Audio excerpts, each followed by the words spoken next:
Hello friends, स्वागत है आप सभी का हमारे चैनल के स्टडी में। मैं कुमार बेस्ट। इस वीडियो के माध्यम से दोस्तों आपको यहाँ पर कराऊंगा विकिरण तथा द्रव्य की द्वैत प्रकृति के बारे में। दोस्तों जी हाँ दोस्तों, यहाँ पर आप देखेंगे dual nature of radiation and matter.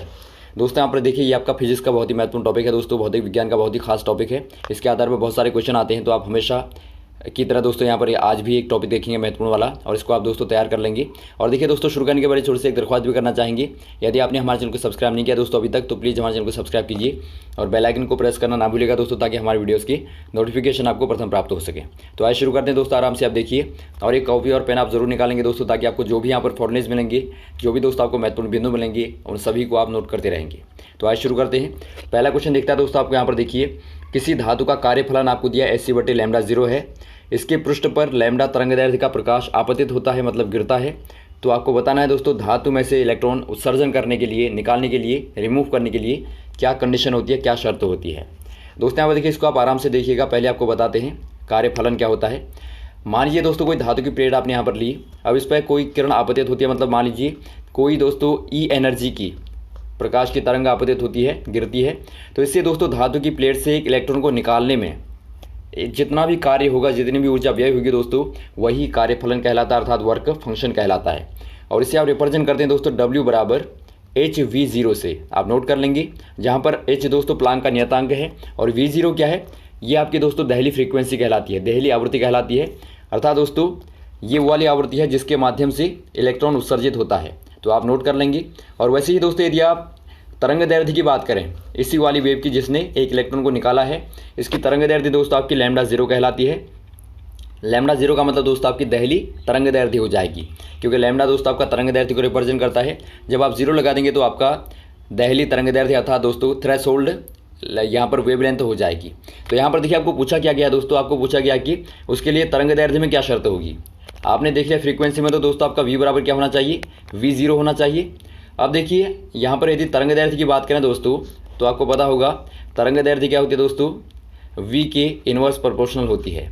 अर्थात यहाँ पर आप यदि फॉर्मूले में रखें दोस्तों, जो आपका अभी आपने देखा W बराबर HV0 है, तो यहाँ पर यदि आप दोस्तों V0 की जगह पर लैम्डा रखेंगे तो आपको क्या आएगा, W बराबर HC/λ0। क्योंकि दोस्तों आपको पता होगा जो V होता है, V बराबर आपका C/λ0 होता है। तो यहाँ से आपका ये आ जाएगा। तो कहने का मतलब है दोस्तों, जो आपका ये लैम्डा है, तरंग दैर्घ्य है, वो क्या होना चाहिए, या तो दोस्तों λ0 के बराबर हो, या फिर λ0 से कम होना चाहिए। क्योंकि कम इसलिए होना चाहिए दोस्तों, क्योंकि आपका ये व्युत्क्रम में है, नीचे है, तो इसीलिए दोस्तों ये आपका या तो कम होना चाहिए या फिर आपका बराबर होना चाहिए। तो आप संक्षिप्त में लिख सकते हैं दोस्तों, लेस और इक्वल टू λ0। ऑप्शन नंबर आपका 3 वाले में दिखता है, लैम्डा इज लेस और इक्वल टू λ0। तो ऑप्शन नंबर आपका 3 वाला सही हो जाएगा। अगला क्वेश्चन यहाँ पर देखिए दोस्तों, किसी धात्विक पृष्ठ से इलेक्ट्रॉन उत्सर्जन तभी संभव है जब आपतित प्रकाश की आवृत्ति।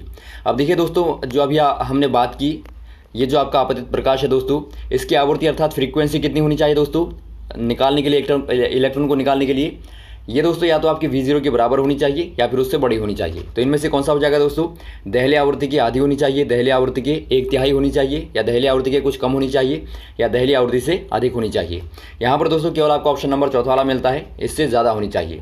आप हमेशा नोट करेंगे दोस्तों, V बराबर या तो आपका V0 होना चाहिए या फिर आपका V ग्रेटर होना चाहिए V0 से। ये दोनों कंडीशनें दोस्तों आपकी होती हैं। अर्थात आप कह सकते हैं दोस्तों V is greater and equal to V0। और वैसे लैम्डा के लिए दोस्तों lambda less and equal to λ0। तो दोनों को ही आप नोट कर लेंगे। ये दोस्तों आपकी कंडीशन होती है किसी भी इलेक्ट्रॉन को दोस्तों रिमूव करने के लिए। और इसी पर दोस्तों डिपेंड करता है आपका जो फोटो सेल होता है, फोटो सेल दोस्तों इसी पर कार्य करता है। आपको पता होना चाहिए, जो फोटोन आता है दोस्तों सूर्य के प्रकाश में, उससे जो इलेक्ट्रॉन निकलता है उसी को दोस्तों आप उसी से दोस्तों विद्युत का चालन होता है, और यही आपका फोटो सेल का कॉन्सेप्ट होता है। अगला क्वेश्चन यहाँ पर देखिए दोस्तों, समान गतिज ऊर्जा वाले विभिन्न कणों की डे ब्रोगली तरंग दैर्घ्य लैम्डा दी है, कण का द्रव्यमान m दिया है, n पर निर्भर करता है। आपको बताना दोस्तों लैम्डा जो है किस पर कैसे निर्भर करता है, लैम्डा m पे। यहाँ पर दोस्तों आपका देखिए लैम्डा डायरेक्टली है m के, या फिर लैम्डा डायरेक्टली है m की पावर 1/2 के, या लैम्डा डायरेक्टली है m-1 के, या फिर लैम्डा डायरेक्टली है m-1/2 के। दोस्तों यहाँ पर देखिए, आपको बता दें, पहले आपको डी ब्रोगली के बारे में बताते हैं दोस्तों। डी ब्रोगली ने दोस्तों सर्वप्रथम बताया कि जो वेव होती है, जो आपकी दोस्तों तरंग होती है, तरंग और दोस्तों द्रव्य को अलग अलग न देख के एक ही देखना चाहिए। क्योंकि जब कोई भी कण गतिमान होता है दोस्तों, द्रव्य गतिमान होता है तो वो तरंग की तरह बिहेव करता है। कहने का मतलब है दोनों एक द्वैत प्रकृति दिखाते हैं, अर्थात ड्यूल नेचर दिखाते हैं। यदि आप दोस्तों एक इलेक्ट्रॉन की बात करें, इलेक्ट्रॉन जब गतिमान अवस्था में होता है तो ये भी दोस्तों एक तरंग की तरह व्यवहार करता है। यदि आप प्रोटॉन को देखें वो भी करता है, और साथ ही साथ दोस्तों आप जब सूर्य के प्रकाश को देखते हैं तो वो भी दोस्तों बिल्कुल दोहरा नेचर दिखाता है। तो इन्होंने बताया दोस्तों कि जो आपका प्रकाश है वो तो दिखाता ही है, वो तो पहले से सिद्ध हो गया था, लेकिन जो द्रव्य वाली तरंगे हैं, मान लीजिए आपकी इलेक्ट्रॉन वेव हैं या फिर आपकी प्रोटॉन वाली हैं, तो ये भी दोस्तों क्या दिखाती हैं, ड्यूल नेचर दिखाती हैं। तो इन्हीं के अकॉर्डिंग दोस्तों जो ये तरंगे हैं इनको कहा जाता है दे ब्रोगली तरंगे, और इनकी जो आपकी तरंग दैर्ध्य होती है दोस्तों, जो वेवलेंथ होती है उनको कहा जाता है डी ब्रोगली तरंग दैर्ध्य। अब यहाँ पर देखिए दोस्तों लैम्डा बराबर इनके अकॉर्डिंग होता है लैम्डा बराबर h/p, जहाँ पर p दोस्तों आपका मोमेंटम है अर्थात संवेग होता है, इसे आप लिख सकते हैं दोस्तों mv। तो यहाँ पर क्या जाएगा लैम्डा बराबर h/mv, इसे दोस्तों आप बोलते हैं डे ब्रोगली समीकरण।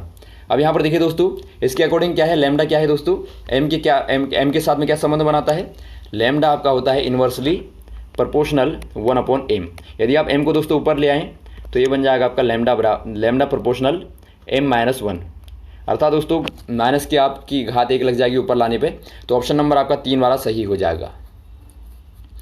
अगला क्वेश्चन यहाँ पर देखिए दोस्तों, किसी गतिमान कण से संबद्ध डी ब्रोगली तरंग दैर्ध्य किस पर निर्भर नहीं करती है। अभी आपने देखा दोस्तों लैम्डा बराबर क्या था आपका, लैम्डा बराबर h/mv था। तो इनमें दोस्तों किस पर डिपेंड नहीं करती, आपको बताना है द्रव्यमान पर या आवेश पर या वेग पर या संवेग पर।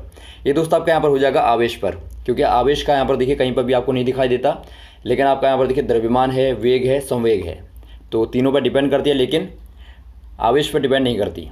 अगला क्वेश्चन यहाँ पर देखिए दोस्तों, यदि किसी कण का संवेग दोगुना कर दिया जाए तो उसकी डी ब्रोगली तरंग दैर्ध्य क्या होगी। अभी आपने देखा दोस्तों लैम्डा बराबर h/mv होता है या फिर आप कहें h/p होता है, जहाँ पर p आपका मोमेंटम अर्थात संवेग है। यदि आप दोस्तों संवेग को दोगुना कर दें h/2p कर दें तो ये क्या बन जाएगा दोस्तों, देखिए लैम्डा डैश क्या हो गया पहले की तुलना में दोस्तों आधा हो गया। तो आप कह देंगे लैम्डा डैश बराबर λ/2, पहले की तुलना में आधा हो गया, तो आप कह देंगे दोस्तों पहले की तुलना में आधा हो जाएगा। ऑप्शन नंबर 4 वाला सही हो जाएगा। अगला क्वेश्चन यहाँ पर देखिए दोस्तों, फोटोन का विराम द्रव्यमान क्या होता है। बहुत ही अच्छा क्वेश्चन है दोस्तों। यहाँ पर देखिए दोस्तों एक बहुत ही महत्वपूर्ण घटना के बारे में आपको बताते हैं। जब सूर्य का प्रकाश निकलता है दोस्तों तो आपको पता होगा फोटोन के फॉर्म में निकलता है, और एक फोटोन की ऊर्जा क्या होती है, फोटोन की ऊर्जा दोस्तों प्लांक के अनुसार होती है आपकी hv, और वैसे ही दोस्तों फोटोन की ऊर्जा यदि आप आइंस्टाइन की इक्वेशन से देखें तो आपका होता है mc²। तो ये दोस्तों आपका दोनों बराबर होती हैं, इनको आप बराबर मानते हैं, और यहाँ से दोस्तों आप महत्वपूर्ण रिलेशन को भी निकालते हैं। अब यहाँ पर देखिए आपको पूछा क्या गया, फोटोन की विराम द्रव्यमान जो आपका होता है दोस्तों वो आपका होता है 0, अर्थात जो विराम अवस्था में जब दोस्तों कोई फोटोन होता है तो उसका द्रव्यमान 0 होता है। लेकिन जब यही दोस्तों गतिमान अवस्था में आता है तो इसका द्रव्यमान क्या होता है, इसका द्रव्यमान दोस्तों अभी आप निकाल के देख सकते हैं। अभी आपने देखा hv बराबर क्या होता है, mc² होता है। ये आपका आइंस्टाइन के अकॉर्डिंग हो गया दोस्तों, और ये आपका प्लांक के अकॉर्डिंग हो गया, प्लांक की इक्वेशन है, और ये आपके दोस्तों आइंस्टाइन की इक्वेशन है। अब यहाँ से दोस्तों यदि आप द्रव्यमान को निकालते हैं तो आपका m बराबर क्या आ जाएगा, hv/c², अर्थात दोस्तों आप इसे लिख सकते हैं m बराबर h/c²/v। और दोस्तों आपको पता होगा c/v बराबर होता है दोस्तों लैम्डा जो आपका होता है दोस्तों फोटोन की तरंग दैर्ध्य। तो यहाँ से आप कह सकते हैं दोस्तों जो आपका m बराबर हो जाएगा वो आपका h/c लैम्डा हो जाएगा, जहाँ पर लैम्डा क्या है दोस्तों, लैम्डा तरंग दैर्ध्य है फोटोन की, और c प्रकाश की चाल है, h आपका प्लांक नियतांक। तो ये दोस्तों आपका द्रव्यमान निकल गया था गतिमान फोटोन के लिए। तो आप इसे नोट कर लेंगे दोस्तों, बहुत ही महत्वपूर्ण है। जब दोस्तों गतिमान अवस्था में फोटोन होगा तो तब यहाँ पर द्रव्यमान ये निकलेगा, और वैसे जब विराम अवस्था में होगा तो वहाँ पर आपका 0 होगा। दोस्तों यहाँ पर देखिए यह एक बहुत ही रोचक तथ्य है, और यही दिखाता है दोस्तों ड्यूल नेचर को, अर्थात जब द्रव्यमान कहीं भी ऊर्जा में इक्वेशन में आप देखते हैं दोस्तों जहाँ पर आपका द्रव्यमान लॉस होता है तो वो दोस्तों आपका ऊर्जा में कन्वर्ट हो जाता है, और वैसी ऊर्जा जब यहाँ पर आती है तो वो दोस्तों द्रव्यमान में कन्वर्ट हो जाती है। तो ऑप्शन नंबर दोस्तों आपका डी वाला सही हो जाएगा। अगला क्वेश्चन यहाँ पर देखिए दोस्तों, फोटोन के लिए गतिक द्रव्यमान का सूत्र क्या होगा। अभी आपको बता दिया दोस्तों, हमने प्रूफ करके बता दिया था कि जब आप hv बराबर mc रखते हैं, क्योंकि आपका mc² रखते हैं, ये आपका प्लांक के अकॉर्डिंग हो गया, ये आपका आइंस्टाइन के अकॉर्डिंग हो गया। तो यहाँ से दोस्तों अभी आपने द्रव्यमान निकाला है, अभी m बराबर क्या निकाला दोस्तों आपने, h/c लैम्डा। तो यही दोस्तों आपका हो जाएगा द्रव्यमान। तो ऑप्शन नंबर दोस्तों आपका कौन सा दिखता है, आपका दोस्तों चौथा वाला दिखता है, तो आप चौथा वाला टिक कर देंगे, इसे आप नोट कर लेंगे दोस्तों। अगला क्वेश्चन यहाँ पर देखिए दोस्तों, फोटोन की गतिज द्रव्यमान का सूत्र क्या होगा। अब यहाँ पर देखिए दोस्तों वही क्वेश्चन आपका रिपीटेड है, लेकिन यहाँ पर आपको देखिए फ्रीक्वेंसी के फॉर्म में दिया है। ऊपर आपने लैम्डा के फॉर्म में देखा, यहाँ पर दोस्तों आपको फ्रीक्वेंसी के फॉर्म में दिया है। तो आप फ्रीक्वेंसी के फॉर्म में निकाल लेंगे दोस्तों। आपको पता है लैम्डा बराबर क्या होता है, लैम्डा बराबर आपका C/V होता है, आप नोट कर लेंगे। तो यहाँ पर देखिए दोस्तों, आप ऊपर वाले फॉर्मूले में यदि आप लैम्डा की जगह पर C/V रख दें तो आपको क्या मिलेगा, m बराबर क्या मिलेगा दोस्तों, m बराबर H/C इंटू C/V। तो v दोस्तों आपका ऊपर चला जाएगा और यहाँ पर आपका c² आ जाएगा। तो ये दोस्तों आपका बन गया m बराबर दोस्तों HV/c²। तो ऑप्शन नंबर आपका दोस्तों 2 वाला सही हो जाएगा, HV/c² दोस्तों फ्रीक्वेंसी के फॉर्म में द्रव्यमान आ गया। अगला क्वेश्चन यहाँ पर देखिए दोस्तों, एक फोटोन की तरंगदैर्ध्य 1 एंगस्ट्रॉम आपको दी है, इसका संवेग क्या होगा। दोस्तों अभी आपने देखा, बहुत सारे क्वेश्चन आपने देख लिए इस प्रकार के। इसमें दोस्तों आपको यहाँ पर देखिए क्या दिया है, एक फोटोन का तरंगदैर्ध्य आपको लैम्डा दिया है, तो इसका संवेग आपको बताना है। लैम्डा बराबर आपने देखा दोस्तों H/P होता है। तो यहाँ से दोस्तों आप P को निकाल लीजिए, P बराबर हो जाएगा आपका H/λ। अब देखिए दोस्तों लैम्डा का मान आपको दिया है 1 एंगस्ट्रॉम। अब दोस्तों आपको देखिए एंगस्ट्रॉम को मीटर में बदलना पड़ेगा। 1 एंगस्ट्रॉम बराबर होता है दोस्तों आपका 10⁻⁻10 मीटर, आपको बताया था हमने। तो इसे आप रख देंगे दोस्तों, तो आपका क्या बन जाएगा, देखिए P बराबर H/10⁻10। ये दोस्तों आपका ऊपर आएगा तो क्या बन जाएगा, 10⁻+10 बन जाएगा ऊपर आने में। तो आपका बन जाएगा दोस्तों P बराबर 10⁻10 और पीछे से आपका H आ जाएगा।